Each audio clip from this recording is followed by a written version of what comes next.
Okay, so I'm going to be reviewing Ash vs. Evil Dead episode 6 and 7 because I didn't really get a chance to watch 6 and 7 when they first came out because I was very busy with college and everything, but 7 came out today. But I'm now reviewing episode 6. And I wrote it down this time, yippee doodle. So here we go. So it starts off, I'm going to be looking down for most of this video anyway, because I'm reading. So it starts off with Fisher and Ruby going to the Brujo's cabin to look for Ash. But obviously they've gone. Ash, Pablo and Kelly, they've gone because they left in the previous episode. So Fisher and Ruby decide to split up. So Ruby looks inside of the cabin or shack, whatever you call it, and Fisher stays outside. But, however, whilst Ruby is indoors, Fisher sees Ash and the crew leaving down the road. So it's like she knows now they've been here. And while that's going on, the evil spirit, which we all know from all the Evil Dead films, the evil spirit which we never see, the camera's point of view basically, goes through the woods and it hits where the Brujo was burned and it resurrects him, and he is now like a burned skeleton type thing. And so it tries to attack Fisher, and Ruby comes outside, grabs like this scythe, whatever you call it, stabs the Brujo, and I think the Brujo said something like, "You will never get the book for yourself. You know, you'll never get the book for yourself before the others," or something like that. And the Brujo ends up chucking Ruby into the fire. But at the same time, he chucks himself into the fire, if that makes any sense. And then Fisher goes to look for Ruby, but she's not there, she's gone. I found that really strange, actually. But she's gone. And then the main titles roll, and then it starts off with Ash in a cafe eating some pancakes with his new hand, like his robotic hand. And he explains to Pablo and Kelly that all roads to the evil basically must end where it all began, which is the cabin. And I'm thinking that they are going to go back to the cabin because Pablo and Kelly recommend that. You know, why don't we go back to the cabin and just finish it off? But Ash says that he must do it alone because if they end up going with him, they'll just get possessed, even though Kelly's already got possessed. They'll get possessed and Ash will end up decapitating them.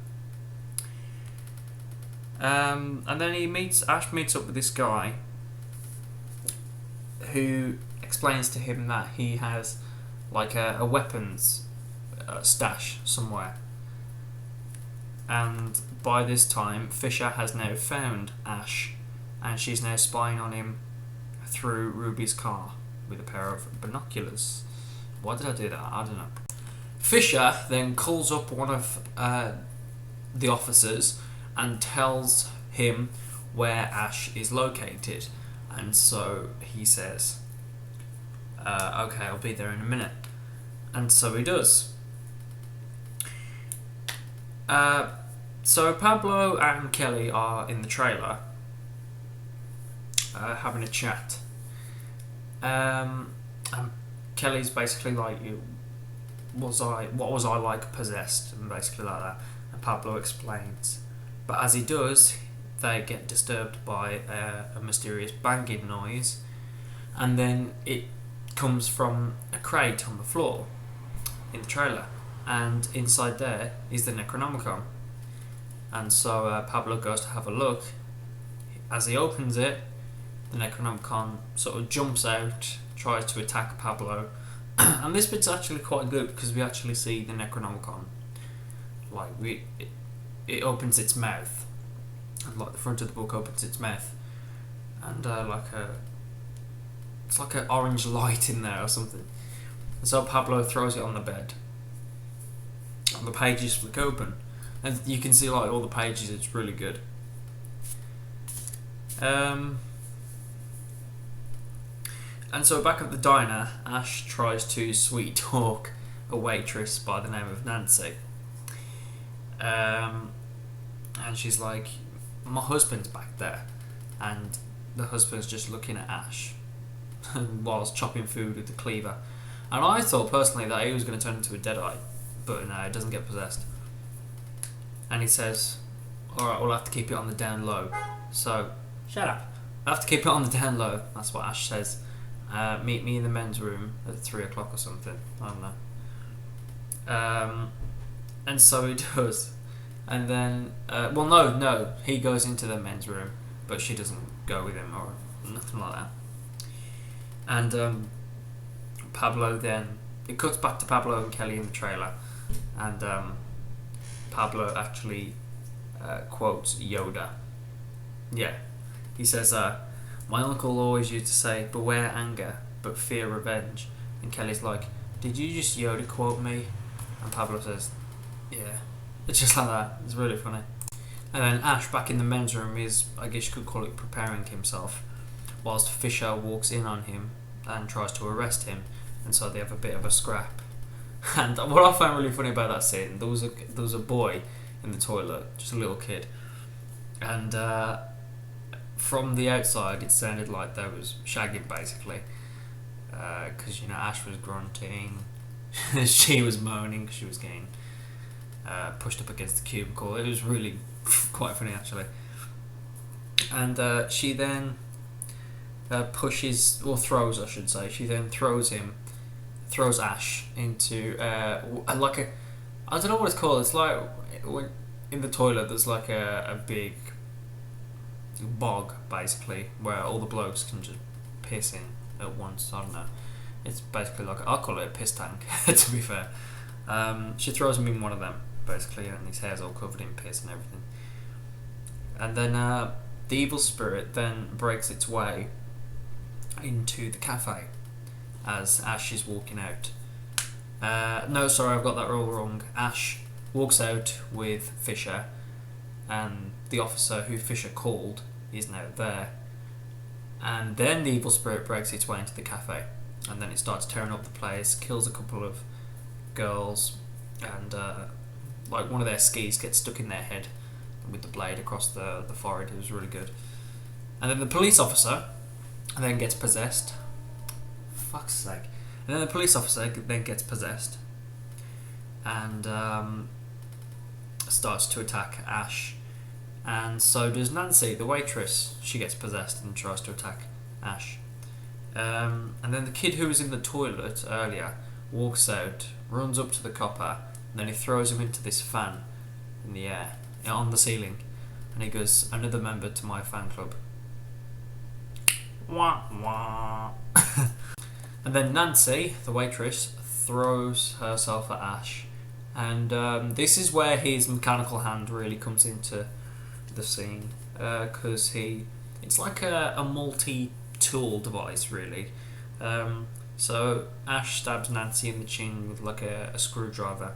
I think he stabs her in the chin, and then he stabs her he stabs her in the face first, and then he stabs her in the chin. And he gets thrown behind the bar. Ash gets thrown behind the bar. And then, I'm not very professional, I do apologise. Pablo and Kelly walk in the cafe. Ash stands up from behind the bar, comes out. Pablo throws him his chainsaw, takes off his hand, grabs the chainsaw like he did in the first episode, like the Army of Darkness style, grabs the chainsaw.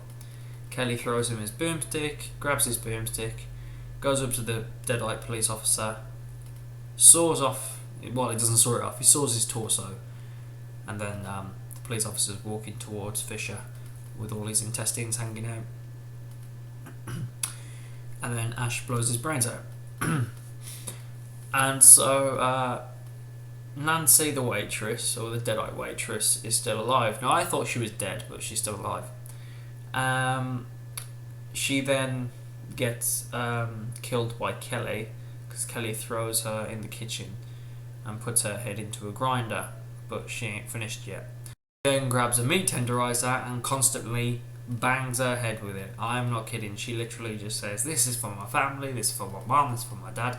She's just like, and just Pablo and Ash are just through the, glass windows of the doors, just watching, just like, yep. And so by the end of the episode, Ash offers Fisher to tag along, and so she does, and that is pretty much the end of episode 6. So moving on to episode 7, Ash, Pablo, Kelly and Fisher are all trying to make their way to the cabin, and along the way they come across a guy who has been attacked by Lem, who was the guy who was talking to Ash in episode 6 about the weapon stash, and in the previous episode 6, he was running from the evil spirit. So this guy has been attacked by Lem, and the other guy beside him has been completely demolished. He has had his torso ripped in half, all his intestines are hanging out, you can see his rib cage. And so this guy just really wants to die, basically, and Ash is like, don't worry, we're not going to kill anyone. And then he looks at Fisher and goes, I thought that was good. And so these military guys show up and say, "Get away from him, he's one of them, he's one of them." And then Ash is like, "No, what are you doing?" And then they just blow his brains out, and that's it. Without warning, just boom, that's it. Roll the titles. That's it. I was like, okay. Moving on. So the military guys interrogate Ash and the crew, saying, "Who the fuck are you? And what are you doing around my base?" and shit like that. But these military guys are being tormented by Lem. He's basically just, he keeps saying, "I'm coming to get you," and shit like that. So the main leader of the military guys, the main leader, chucks Ash and Fisher into a shaft, both handcuffed.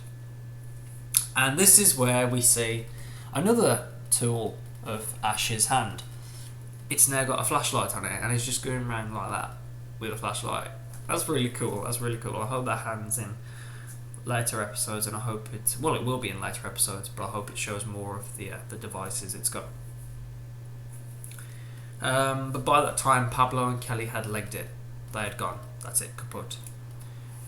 And so whilst Fisher and Ash are down the shaft, Fisher then tells Ash who Ruby was. And then we see her back at Brujo's, what can I call it? Outside of Brujo's cabin, where he was burned. She then rises from the ashes, the burned ashes, completely naked, and then she just goes, just goes in a car, basically. This bit, and then it goes on from there. And then this bit I found really weird, because she then later went to the diner where Ash was. And I'm thinking, how the fuck would she know where that is? She wouldn't know unless the hand told her. But it didn't. It told... Did it tell Fisher? I'm not too sure, but I know for a fact it didn't tell Ruby. Then it cuts to another scene where Pablo and Kelly are being tied up by the military guys, and as one of the guys is tying Kelly up, he sees another military guy walking towards him with a gas mask, but it's a deadite.